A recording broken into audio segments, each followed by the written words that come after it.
વિદ્યાર્થીઓને તો પછી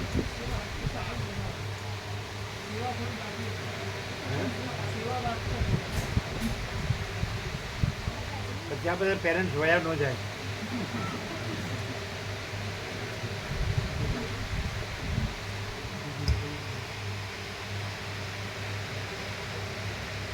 આ શાસ્ત્ર યથાર્થ રીતે સમજવામાં આવે તો એ સ્વરૂપનો સાક્ષાત્કાર થાય. એટલે આમ શબ્દો ગોખી નાખવાને આમ ઓખી કાઢવા એવું નહીં. કેડી પ્રભુ અહીંયા આવે એટલે સીધો બોલવા માંડે તો આપણો વારો જ ન આવે. મહાચિદાકા સ્વયં પ્રકાશ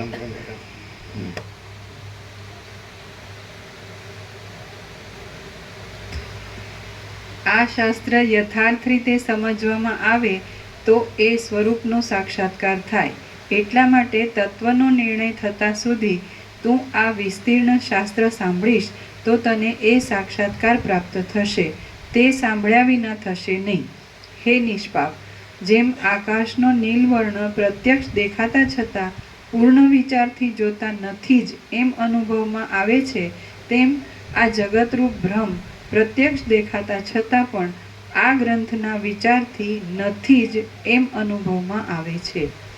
જે દ્રશ્ય પદાર્થ છે તે કાંઈ છે જ નહીં એવા બોધથી જો મનમાંથી દ્રશ્ય પદાર્થનું જ માર્જન થઈ જાય તો તેથી સ્વરૂપનો અનુભવ થતાં સર્વોત્તમ મોક્ષ સુખ અવશ્ય પ્રાપ્ત થાય છે. બાકી અનાદિકાળના અજ્ઞાનથી ઘેરાયેલા અને અહીં બહિર્મુખ શાસ્ત્રોરૂપી ખાડાઓમાં લોટ્યા કરતા તમને લોકોને આ ગ્રંથના અભ્યાસ વિના હજારો કલ્પો વીતતા પણ મોક્ષ સુખ મળવાનું નથી. હે બ્રહ્મન, વાસનાઓનો સમૂળગો ત્યાગ એ જ ઉત્તમ મોક્ષ કહેવાય છે અને તે ચિત્તશુદ્ધિ થયા પછી શ્રવણ મનનાદિક નિર્મળ ક્રમથી પ્રાપ્ત થાય છે. હે બ્રહ્મન, જેમ ઠંડી ઓછી થતાં હિમનો કણ તુરત પીગળી જાય છે, તેમ વાસના ક્ષીણ થતાં વાસનાઓના સમૂહરૂપ મન પણ તરત જ પીગળી જાય છે. જેમ અંદર પરોવેલો ઝીણો દોરો મોતીઓના સમૂહને ધરી રાખે છે, તેમ વાસના જ આ ભૂતના સમુદાયથી બનેલા દેહને ધરી રાખે છે. એક શુદ્ધ અને બીજી મલિન એમ બે પ્રકારની વાસના છે. જેથી જન્મ આપે છે તે વાસનાને મલિન જાણવી અને જેથી જન્મનો નાશ થાય છે તે વાસનાને શુદ્ધ જાણવી. પ્રબળ અહંકારરૂપી માળીથી પોષાતી અને અજ્ઞાનરૂપ ખેતરમાં વિષયોના અનુસંધાનને કારણે ઘાટી તથા અત્યંત દ્રઢ જામતી મલિન વાસનાને પંડિતોએ પુનર્જન્મ આપનારી કહી છે. જે શુદ્ધ વાસના કહી છે તે તત્વબોધમાં ઉપયોગી છે. ભૂંજેલા બીજની જેમ અંકુર રહિત છે, પુનર્જન્મ આપતી નથી અને તાત્કાલિક દેહને જ ધારણ કરે છે. જે શુદ્ધ વાસના કહી છે તે તત્વબોધમાં ઉપયોગી છે, ભૂંજેલા બીજની જેમ અંકુર રહિત છે, પુનર્જન્મ આપતી નથી અને તાત્કાલિક દેહને જ ધારણ કરે છે. પુનર્જન્મ ટાળનારી શુદ્ધ વાસના જીવનમુક્ત પ્રાણીઓના શરીરમાં ચાકડાના ભ્રમણ પેઠે રહે છે. જેમ કુંભારનો ચાકડો હાથથી ફેરવવાનું છોડી દીધા છતાં પણ વેગના સંસ્કારથી થોડીવાર સુધી ફર્યા કરે છે, તેમ જીવનમુક્તનો દેહ ફર્યા કરે છે. જેમની વાસના શુદ્ધ હોય તેઓ ફરીવાર જન્મરૂપી અનર્થના પાત્ર થતા નથી. જેઓ પરમ તત્વને પામેલા જીવનમુક્ત અને મહાન બુદ્ધિમાન કહેવાય છે. તેઓ જેમની વાસના શુદ્ધ હોય તેઓ ફરીવાર જન્મરૂપી અનર્થના પાત્ર થતા નથી. તેઓ પરમ તત્વને પામેલા જીવનમુક્ત અને મહાન બુદ્ધિમાન કહેવાય છે. મહામતિમાન રામ જે પ્રકારે જીવન મુક્તિનું પદ પામ્યા હતા તે પ્રકારે હું તારી પાસે જરા તથા મરણની શાંતિ વાસ્તે કહું છું, તું તે સાંભળ. હે મહાબુદ્ધિમાન ભરદ્વાજ, આ રામનો શુભ અનુક્રમ હું એવી રીતે કહીશ કે જેથી તું સર્વદા સઘળું સમજી શકીશ. કમળનયન રામ વિદ્યાભ્યાસ પૂરો થતાં વિદ્યાશાળામાંથી નીકળીને ઘેર આવ્યા અને ત્યાં નિર્ભયપણે અનેક પ્રકારના વિનોદોથી દિવસો કાઢવા લાગ્યા. આ સમયે દશરથ રાજા પૃથ્વીનું પાલન કરતા હતા અને સઘળી પ્રજાઓ શોક રહિત તથા સંતાપ રહિત હતી. એવામાં કોઈ એક દિવસે ગુણશાળી રામને મનમાં અનેક તીર્થો અને પવિત્ર આશ્રમો જોવાની અત્યંત ઉત્કંઠા થઈ. તે વિચાર કરીને પિતાની પાસે આવ્યા અને હંસ જેમ નવીન અને કેસરવાળા 2 કમળોનું ગ્રહણ કરે તેમ તેમણે પિતાના સુંદર અને નખોરૂપી કેસરાવાળા 2 ચરણ કમળનું ગ્રહણ કરી આ પ્રમાણે વિનંતી કરી. શ્રી રામ બોલ્યા, હે પિતા, હે સ્વામી, મારા મનમાં તીર્થો, દેવ મંદિરો, વનો અને ક્ષેત્રો જોવા માટે ઉત્કંઠા થઈ છે. માટે આ મારી પહેલી માંગણી આપે સફળ કરવી જોઈએ. હે નાથ, આપે જેને માન ન આપ્યું હોય એવો કોઈ પણ અર્થી આ જગતમાં નથી. આ પ્રમાણે રામે પ્રાર્થના કરી એટલે દશરથ રાજાએ વસિષ્ઠ મુનિની સાથે વિચાર કર્યો અને રામે એ પહેલી જ માંગણી કરી હતી તેથી તેમને યાત્રાએ જવાની આજ્ઞા આપી. પછી શુભ નક્ષત્રવાળા દિવસે રામચંદ્ર, લક્ષ્મણ અને શત્રુઘ્નની સાથે યાત્રામાં નીકળવા સજ્જ થયા. બ્રાહ્મણોએ તેમને સ્વસ્તિ વાચન કર્યું, માતાઓએ તેમને આશીર્વાદ આપ્યા, આલિંગન કર્યા અને તેમને શણગાર ધરાવ્યા. તેમણે પોતે પણ માંગલિક પદાર્થોથી શરીરને સુશોભિત કર્યું. ત્યાં શાસ્ત્રોને જાણનારા કેટલાક બ્રાહ્મણો વસિષ્ઠની આજ્ઞાથી તેમની સાથે આવવાને સજ્જ થયા. આમ એ બ્રાહ્મણોની સાથે તથા કેટલાક સ્નેહી રાજકુમારોની સાથે રામ તીર્થયાત્રા કરવા સારું ઘરમાંથી બહાર નીકળ્યા. હવે તે અયોધ્યાનગરમાંથી નીકળ્યા એટલે નગરજનો વાજિંત્ર વગાડીને તેમને માન આપવા લાગ્યા અને નગરની નારીઓ ભમરાના ટોળાની જેમ ચંચળ નેણે તેમના મુખારવિંદને પી રહી. હિમાલય જેમ હિમથી ઢંકાઈ જાય તેમ ગ્રામીણ લલનાઓના વિલોલ હસ્તકમળોમાંથી પડતી લાજાની વૃષ્ટિથી રામ ઢંકાઈ ગયા. આ પ્રમાણે ગામ બહાર નીકળી રામે બ્રાહ્મણ સમૂહોને દાન માન આપી વશ કર્યા અને પ્રજાવર્ગની આશીષો સત્કારપૂર્વક સાંભળી. પછી દિશાઓના ભાગોને જોતા જોતા તે જુદા જુદા વનોમાં ફરવા લાગ્યા. પોતાના કૌશલ દેશથી માંડી માર્ગમાં કોઈ સ્થળે પણ સ્નાન, દાન, તપ અને ધ્યાન આદિ નિયમો નહીં છોડી તેઓ અનુક્રમે પવિત્ર નદીઓના તીરો, વનો, ક્ષેત્રો, દેશના છેડાના જંગલો, સમુદ્ર તથા પર્વતોની પાસેના પ્રદેશોને જોવા લાગ્યા. ચંદ્ર સમાન સ્વચ્છ જળવાળા ભાગીરથી, કમળો જેવી નિર્મળ યમુના, સરસ્વતી, શતદ્રુ, સતલજ, ચંદ્રભાગા, ઈરાવતી, વેણી, કૃષ્ણાની સાથે મળેલી વેણી, નિર્વિંધ્યા, સરયુ, ચર્મણવતી, ચંબલ, વિતસ્તા, વિપાશા, બાહુદા, પ્રયાગ, નૈમિષારણ્ય, ધર્મારણ્ય, ગયા, કાશી, શ્રીશૈલ, કેદાર, પુષ્કર, ક્રમથી પ્રાપ્ત થયેલું માનસરોવર, ઉત્તર માનસ, હયગ્રીવ તીર્થ, અગ્નિતીર્થ, ઇન્દ્રદ્યુમ્નસર નામનું મહાતીર્થ, કાર્તિકેય સ્વામી, શાલગ્રામ, વિષ્ણુ, વિષ્ણુના તથા સદાશિવના 64 સ્થાનકો, અનેક આશ્ચર્યોવાળા 4 સમુદ્રના તટો, વિંધ્યાચળની કુંજ, મંદરાચળની કુંજ, કુલ પર્વતના સ્થળો, મહાન રાજર્ષિઓના આશ્રમો, બ્રહ્મર્ષિઓના આશ્રમો, દેવતાઓ તથા બ્રાહ્મણોના પવિત્ર શુભ આશ્રમો અને એ સિવાયના બીજા પણ તીર્થોના સમૂહો, સરોવરો, નદીઓ, નદો તથા ધરાઓમાં રામ પોતાના ભાઈઓની સાથે વારંવાર ફર્યા. આ પ્રમાણે માનદાતા રામે પોતાના બંને ભાઈઓ સાથે 4 દિશાઓના છેડા ઉપરના સર્વ પૃથ્વી ભાગોની વારંવાર યાત્રા કરી. હવે દિશાઓમાં વિહાર કરીને શિવજી જેમ શિવલોકમાં પાછા ફરે તેમ દેવો, કિન્નરો તથા માનવોથી સન્માનિત થયેલા એ રઘુનંદન રામ આ અખિલ પૃથ્વીના દર્શન કરી પોતાને ઘેર પાછા ફર્યા. શ્રી યોગ વાસિષ્ઠ મહારામાયણમાં વૈરાગ્ય પ્રકરણનો તીર્થયાત્રા પ્રકરણ નામનો સર્ગ 3 સમાપ્ત. સર્ગ 4 રામનું તીર્થયાત્રાથી પાછું ફરવું. આ ચોથા સર્ગમાં રામ તીર્થયાત્રામાંથી આવ્યા પછી તેમણે કરેલી સગા સંબંધીઓને રાજી રાખવાની તથા મૃગયા આદિની કથા કહેવામાં આવશે. વાલ્મીકી બોલ્યા, અયોધ્યા નિવાસીઓએ રામને પુષ્પાંજલિઓના સમૂહોથી વધાવ્યા અને ઇન્દ્રપુત્ર જયંત જેમ સ્વર્ગમાં પ્રવેશ કરે તેમ રામે ઘરમાં પ્રવેશ કર્યો.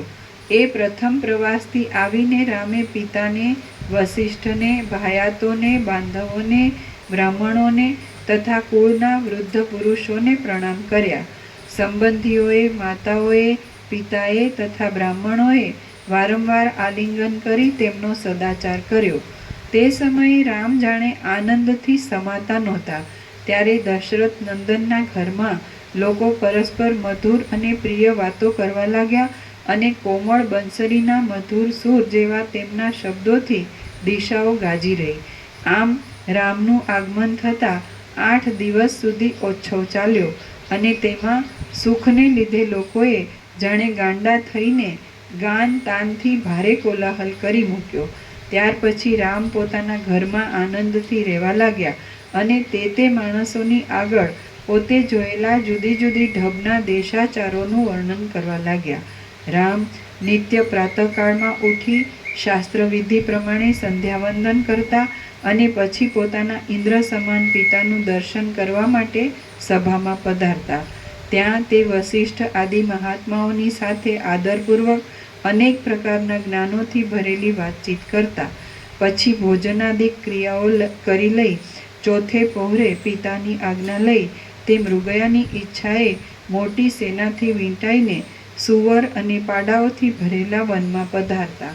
વનમાંથી પાછા ઘેર પધારી તથા નિયમ પ્રમાણે સ્નાન આદિ કરી તે રાતે મિત્રો તથા બાંધવોની સાથે ભોજન કરતા અને પછી સ્નેહીઓને પોતાની પાસે રાખી રાત ગાળતા. તીર્થયાત્રામાંથી આવ્યા પછી રામ ઘણું કરી નિત્ય આ રીતે દિનચર્યા રાખી પોતાના ભાઈઓની સાથે પિતાના ઘરમાં રહેતા હતા. આમ હે નિષ્પાપ, રાજનીતિને અનુસરતા વ્યવહારને લીધે મનનું હરણ કરનારી, સજ્જનોના મનમાં ચાંદનીની પેઠે આનંદ આપનારી અને ઝરતા અમૃતના રસની પેઠે મધુરતાવાળી ચેષ્ટાથી રામ પોતાના દિવસો ગાળતા હતા.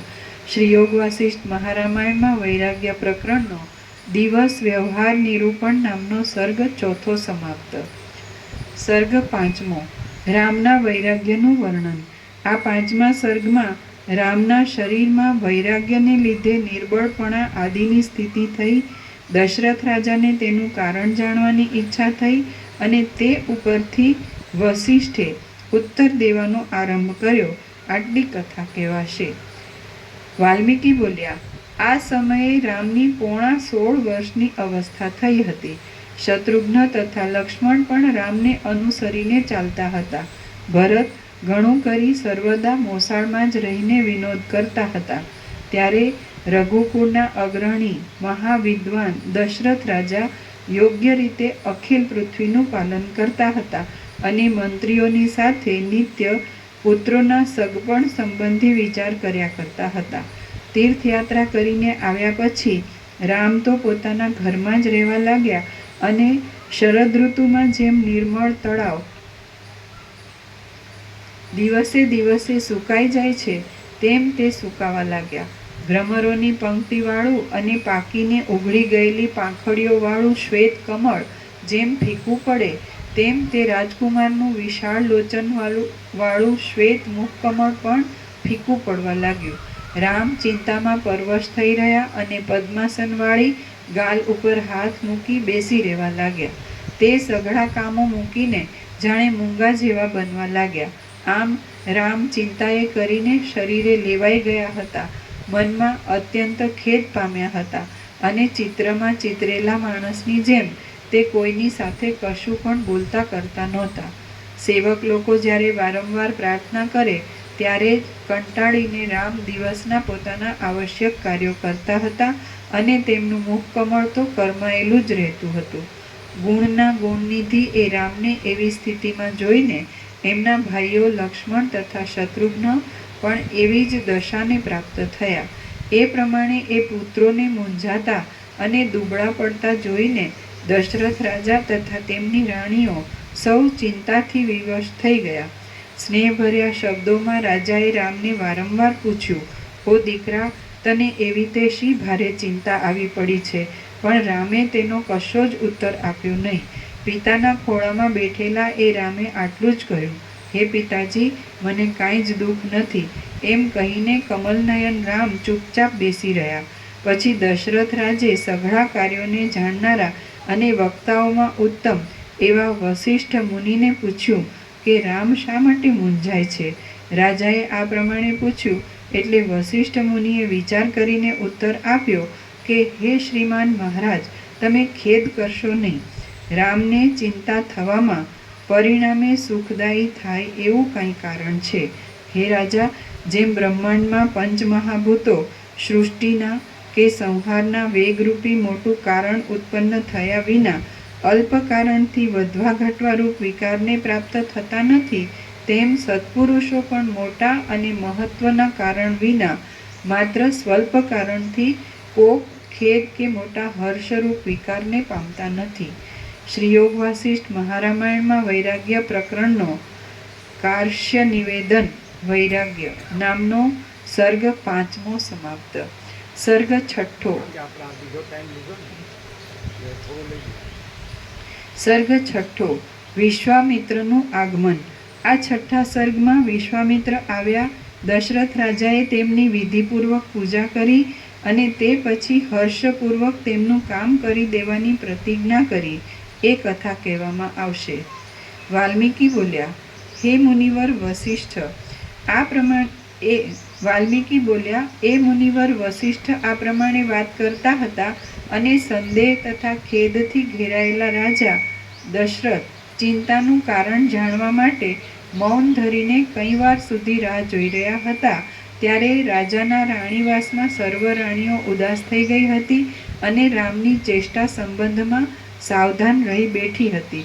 એ જ સમયે વિશ્વામિત્ર નામના પ્રખ્યાત મહર્ષિ અયોધ્યા નરેશ દશરથ રાજાને મળવા સારું ત્યાં આવ્યા. ધર્મના કાર્યોમાં તત્પર રહેનાર એ બુદ્ધિમાન વિશ્વામિત્રના યજ્ઞનો ઉન્મત્ત થયેલા રાક્ષસ લોકો માયાના બળથી તથા શરીર આદિના બળથી ભંગ કરી નાખતા હતા. આમ વિઘ્ન પડવાથી વિશ્વામિત્ર પોતાના યજ્ઞને નિર્વિઘ્ને સમાપ્ત કરી શકતા નહોતા. તેથી તે યજ્ઞની રક્ષા કરવા સારું તેમણે રાજાને મળવાની ઈચ્છા કરી. આમ એ રાક્ષસોના વિનાશ માટે સજ્જ થયેલા તે મહા તેજસ્વી તપોનિધિ વિશ્વામિત્ર અયોધ્યા નગરીમાં આવ્યા હતા. રાજાના દર્શનની ઈચ્છાથી વિશ્વામિત્રે ત્યાં દ્વારપાલોના વડાને કહ્યું કે હું ગાંધીનો પુત્ર કુરુકવંશી વિશ્વામિત્ર આવ્યો છું, રાજાને ઝટ ખબર આપો. એમનું એ વચન સાંભળીને સર્વ દરવાનો મનમાં ગભરાઈ ગયા અને એમના વિચારથી પ્રેરાઈને રાજમંદિરમાં ગયા. ત્યાં રાજમહેલે જઈ તે પ્રતિહારોએ પોતાના ઉપરીને સમાચાર આપ્યા કે વિશ્વામિત્ર ઋષિ આવ્યા છે.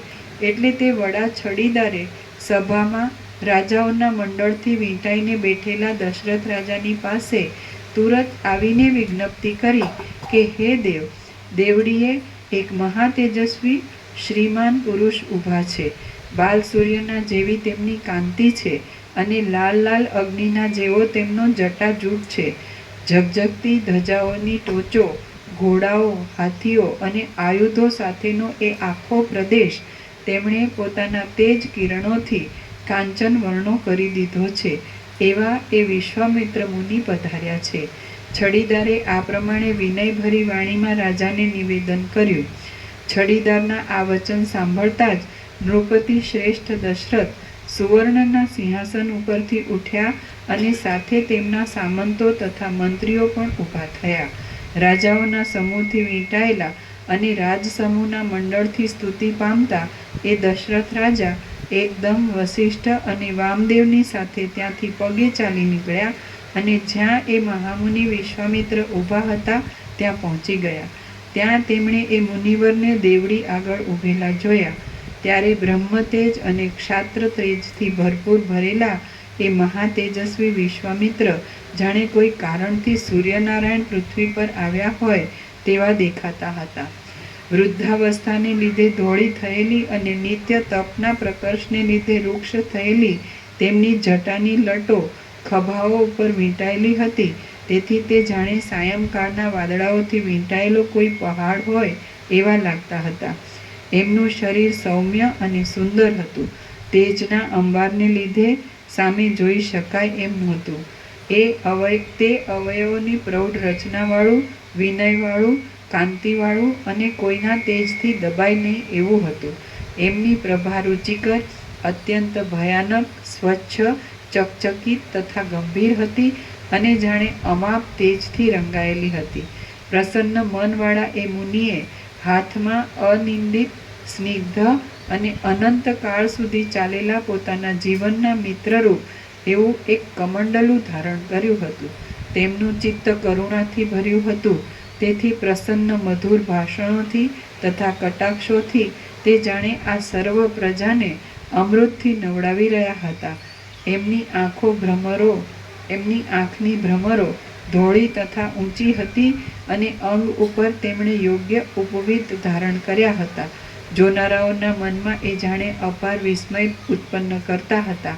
એવા મુનિને જોઈને દશરથ રાજે દૂરથી સાષ્ટાંગ દંડવત પ્રણામ કર્યા. તે વખતે તેમના મુકુટમાંના મણીઓ પડવાથી પૃથ્વી જાણે મણીઓની માળાવાળી થઈ ગઈ. ત્યારે સૂર્ય જેમ ઇન્દ્રને આશીર્વાદ આપે તેમ વિશ્વામિત્રે પણ મધુર અને ઉદાર વાણીથી તે પૃથ્વીનાથને આશીર્વાદ આપ્યા. પછી વસિષ્ઠ આદિ સઘળા બ્રાહ્મણોએ પણ એમને આદરપૂર્વક સ્વાગત આદિ ક્રમથી સત્કાર આપ્યો. દશરથ રાજા બોલ્યા, હે મહાત્મા, સૂર્ય જેમ દર્શન આપીને કમલવનોને અનુગ્રહ કરે છે તેમ આપ તેજસ્વીએ આમ ઓચિંતા દર્શન આપીને અમને અનુગ્રહ કર્યો છે. હે મુનિ, અનાદિ, વિકાર રહિત અને વિનાશ રહિત જે અખંડ સુખ છે તે આજ મને આપના દર્શનથી મળ્યું છે. આજ આપે અહીં પધારી અમારી ભાળ લીધી છે. તેથી કરીને અમે સાચે જ ધર્મ રીતિએ ભાગ્યશાળી લોકોમાં પ્રથમ ગણના પાત્ર થયા છીએ. વાલ્મીકી બોલ્યા, આ પ્રમાણે બોલતા બોલતા બીજા રાજાઓ અને મહર્ષિઓ પણ યોગ્ય ઉપચાર કરી સભાના સ્થાનમાં આવ્યા અને પોતપોતાના આસનો પર બેઠા. તપની લક્ષ્મીથી દીપી રહેલા તે ઋષિવરને જોઈ પ્રસન્ન મુખવાળા દશરથ રાજાએ અપરાધ થવાની બીકથી પૂજ્ય પુરુષના અર્ઘ્ય માટે જળ સેવક પાસે મંગાવવું તે અપરાધ ગણાય છે. તપની લક્ષ્મીથી દીપી રહેલા તે ઋષિવરને જોઈ પ્રસન્ન મુખવાળા દશરથ રાજાએ અપરાધ થવાની બીકથી પોતાના હાથે જ અર્ઘ્યનું જળ લાવીને તેમને નિવેદન કર્યું. રાજાના અર્ઘ્યનો સ્વીકાર કર્યા પછી મુનિએ શાસ્ત્રવિધિ પ્રમાણે પ્રદક્ષિણા કરતા તે રાજાની કેટલીક પ્રશંસા કરી. આમ દશરથ રાજે મુનિનું પૂજન કર્યું અને મુનિએ પ્રસન્ન મુખે રાજાને તેના મંત્રી તથા પુત્ર આદિના કુશળ વિશે તેમજ ભંડારના ભરપૂરપણા વિશે સમાચાર પૂછ્યા. પછી તે મુનિવર હસીને વસિષ્ઠને મળ્યા અને તેમને યથાયોગ્ય સત્કાર આપીને તેમણે તેમના શિષ્ય તથા આશ્રમ આદિનું કુશળ પૂછ્યું. આ પ્રમાણે તેઓ થોડીવાર યથાયોગ્ય રીતે એકબીજાને મળ્યા અને એકમેકને માન આપીને મનમાં પ્રસન્ન થયા. હવે તે સર્વે તેજસ્વી લોકો રાજસભામાં યોગ્ય આસનો પર બેસીને આદરપૂર્વક પરસ્પરનું સ્વસ્થપણું પૂછવા લાગ્યા. રાજાએ આસન પર બિરાજેલા એ મહાબુદ્ધિમાન વિશ્વામિત્રને વારંવાર પાદ્ય, અર્ઘ્ય, ગાય તથા વસ્ત્રાદિક અર્પણ કર્યા. પછી તેમનું વિધિપૂર્વક પૂજન કરીને તેણે સાવધાન રહી પ્રસન્નતા સાથે તેમને આ પ્રમાણે કહ્યું. દશરથ બોલ્યા, આ આપનું પધારવું અમને અમૃતની પ્રાપ્તિ જેવું છે, દુષ્કાળમાં વૃષ્ટિ થયા જેવું છે અને આંધળાને આંખ મળ્યા જેવું છે. આપનું આ આગમન અપુત્ર પુરુષને પ્રિય પત્નીના સમાગમથી પુત્ર થાય અને સ્વપ્નમાં દીઠા પ્રમાણે જાગ્રત અવસ્થામાં અર્થલાભ થાય તેના જેવું સંતોષ દેનારું છે. ઇષ્ટ વસ્તુના સંયોગથી, પ્રિયજનના આવવાથી અને ગયેલી વસ્તુ પાછી મળવાથી જેવો હર્ષ થાય તેવો આપના પધારવાથી અમને હર્ષ થયો છે. હે બ્રહ્મન, મરી ગયેલો માણસ આકાશ માર્ગે પાછો આવે, તેથી તેના સંબંધીઓને જેવો આનંદ થાય તેવો આ આપના આવવાથી અમને આનંદ થયો છે. હે મહામુનિ, આપનું સ્વાગત હો. હે મુનિ, બ્રહ્મલોકમાં રહેવાનું કોને આનંદ ન આપે? આપના આવવાથી અમને તેવો આનંદ મળ્યો છે એ હું સાચું જ કહું છું. હે મહારાજ, આપને શી મોટી કામના છે? આપની હું શી સેવા કરું? હે વિપ્ર, આપ પરમ ધર્માત્મા છો અને સર્વ સ્વીકારવાને પાત્ર છો.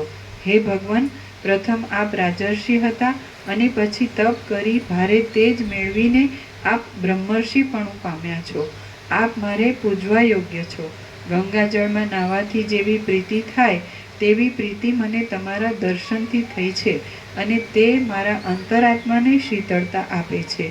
આપ ઈચ્છા, ભય, ક્રોધ, રાગ અને સંતાપથી રહિત છો.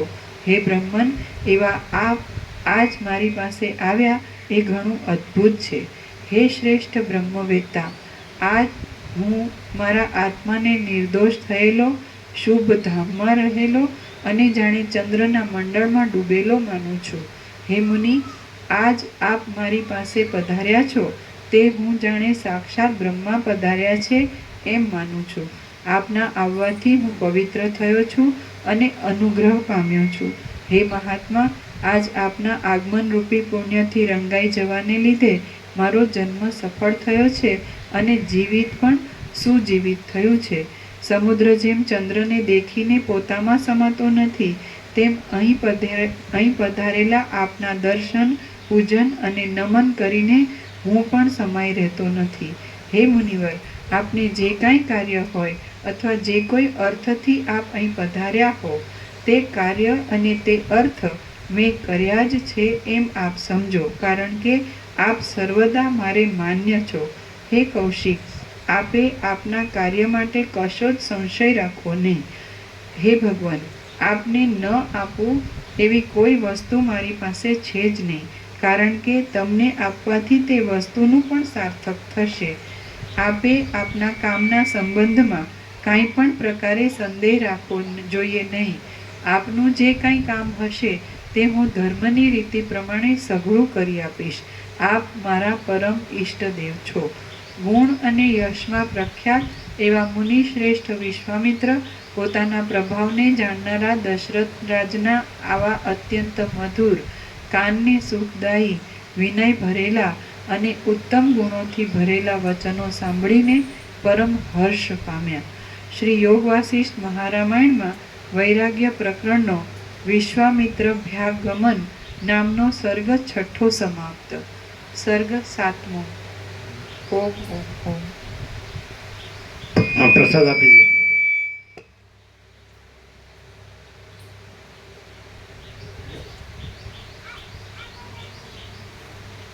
આચાર્ય ગુરુ તમારો પ્રસાદ લેજો.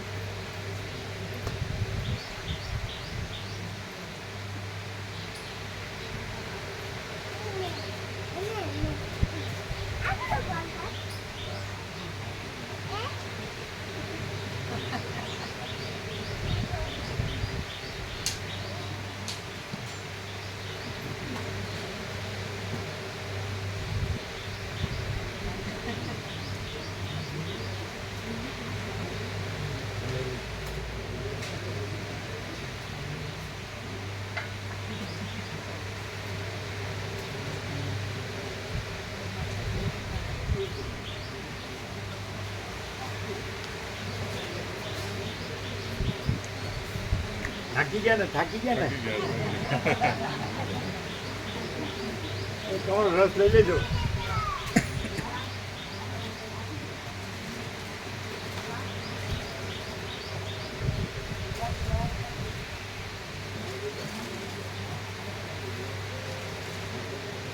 હવે બધા ચા પાણી નાસ્તો કરી દીધો તો જે આવ્યા એમને આપવાનું છે. હમણાં બહુ આપો આચાર્ય પ્રભુને બીજા જે આવ્યો આનંદ પ્રભુ, કાકા પ્રભુ, મામા પ્રભુ.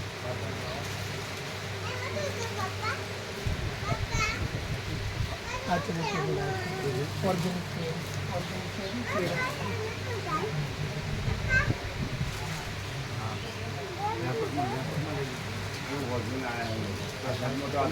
ને, ધર્મ તો આપે.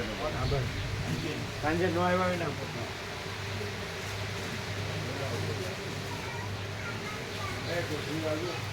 બ્રહ્મ કૃપા હિ કેવલમ માનવ મંડળ.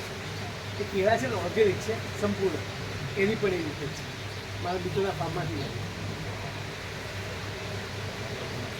આ લોકો જે આવ્યો એને પ્રસાદ આપજો, ચા પાણી નાખતો.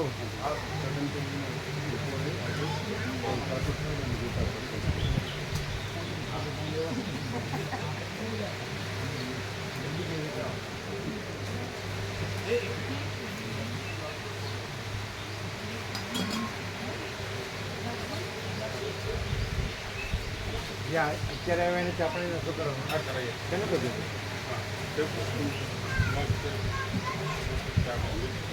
મગની ચા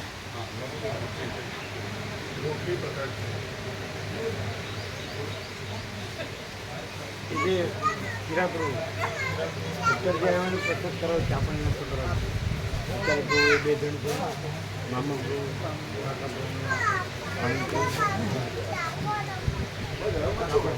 ચા પાણી નાસ્તો કરો. બીજું કોણ છે પછી આવ્યું જ બીજું એટલે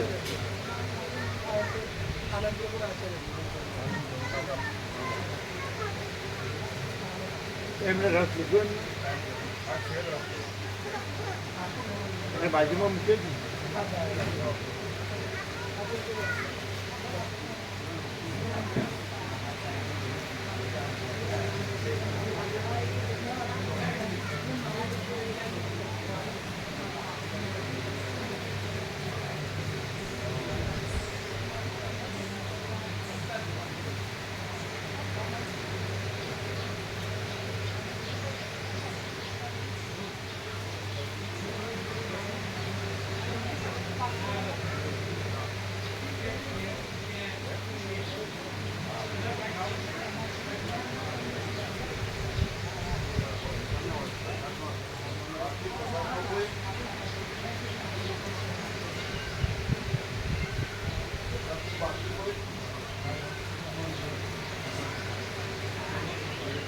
આપ્યો બધા આચાર્ય પ્રભુને એ લોકોને આપ્યો.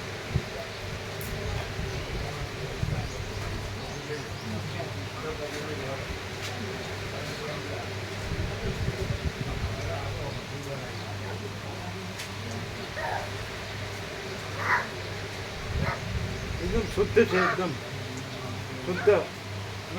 આખો લેવો હતું ને, કાઢી નાખ્યો. આખો લઈ લેવો હતો ને.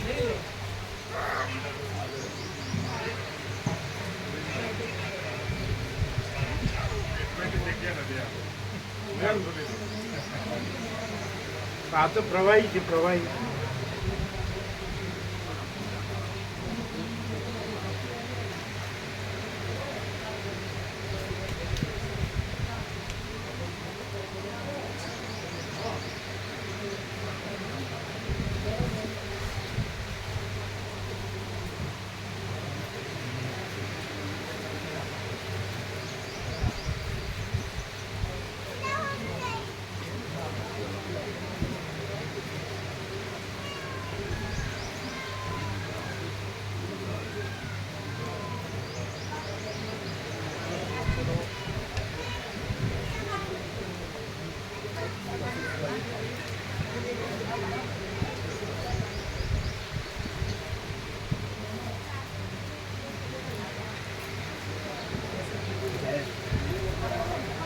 ऐसी जगह है, फुल बढ़िया, बहुत बढ़िया, बहुत अच्छा लगा मुझे.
પાંચ છે બધી કેટલી મળશે ને જગ્યા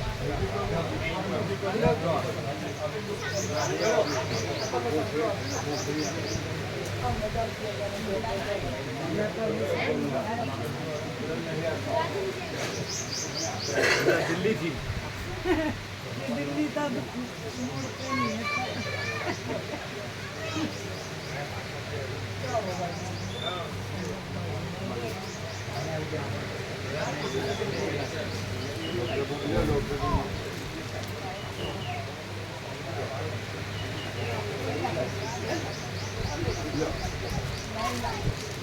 ધીરે ધીરે થોડા થઈ ગયું જે સેવા એ બધી આપી હજી આવવાની બાકી છે ને એ નોંધી રાખી એટલે પછી હા પૂરવાર ફાઇનલ કરી કેટલી બાકી અને કેટલી આવી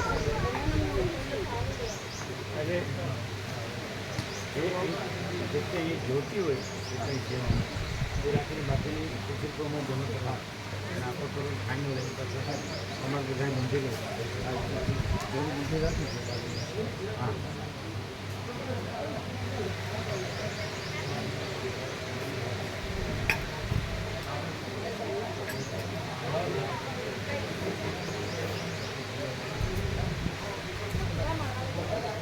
મારા મિત્ર છે એ ગાયનેકોલોજીસ્ટ છે અને ગાયનેકોલોજીસ્ટ એમની ગાયનેક કરી અને આઈપીએસ થયા આઈએસ આઈપીએસ અને આપણે મળવું છે 41 વર્ષથી નિદાનનો અભ્યાસ કરે છે ડૉક્ટર સંજય ગઢવી અને આપણે દર્શન કરવા ગયા અને શેનો અભ્યાસ કરે છે વિરાટ હા મહાચંદ શંકરાચાર્ય આદિ શંકરાચાર્ય વગેરે પણ મેં કીધું એમના પ્રત્યક્ષ વખત તો તમે એટલે એક આજકાલમાં હું એમને આપણા દર્શનો લેતો આવીશ તમે થોડો અહીંનો થોડો પણ પેલો હા એ આપનું વાંચન પછી યોગા વશિષ્ઠનું આપનું એને વાંચન કર્યું દર્શન નથી કર્યું ત્યાં છે અમદાવાદમાં ગાંધીનગરમાં છે તો નજીક જ છે હા એટલે હું લઈ આવ્યો આજે આવવાનો હતો પણ મેળ ના પડે કદાચ આજકાલમાં હું લેતો આવીશ સંજય ગઢવી એ ગાયનેક ડૉક્ટરની વાત હા ગાયનેકોલોજીસ્ટ થયા પછી એને આઈએએસ કર્યું આઈએએસ એટલે ઇન્ડિયન સિવિલ સર્વિસ ભારતના સરકારનો ટોપ લેવલનો અમલદાર કહેવાય ને એટલે આઈસીએસ હા બસ એ ટાઈપ એ ટોપ પણ હા છેલ્લી ડિગ્રી હા એટલે એને ગાયનેકોલોજીસ્ટ કર્યા પછી આ કર્યું એટલે પ્રેક્ટિસ ગાયનેકોલોજીસ્ટ ડૉક્ટર તરીકે કરી જ નથી એને સરકારી અમલદાર એમાં પોલીસ ખાતામાં હીડ હતો આખા ગુજરાતમાં હા હમણાં જ રિટાયર્ડ છે ને આમાં રિટાયર હમણાં રિટાયર્ડ છે એટલે તો એટલે અહીં તો નજીક છે હા ગઈકાલે આવ્યા હતા પછી આજે અમદાવાદ વાળા ડેલી આવે છે આવી શકશે બોલે તો જય પ્રભુ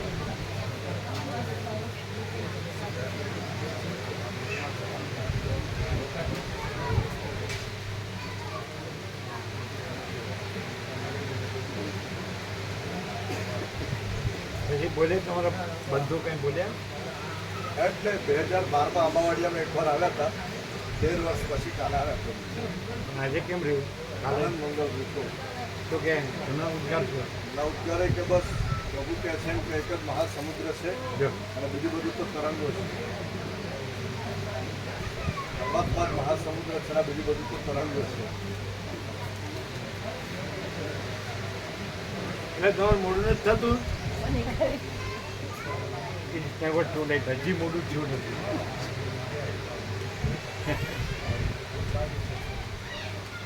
હજી મોડું થયું નથી આશીર્વાદ જોઈએ એવા આશીર્વાદ જોઈએ હા અંદર બેઠો છે એટલે આશીર્વાદ છે જ અને અંદર ને સામે બધું એક જ છે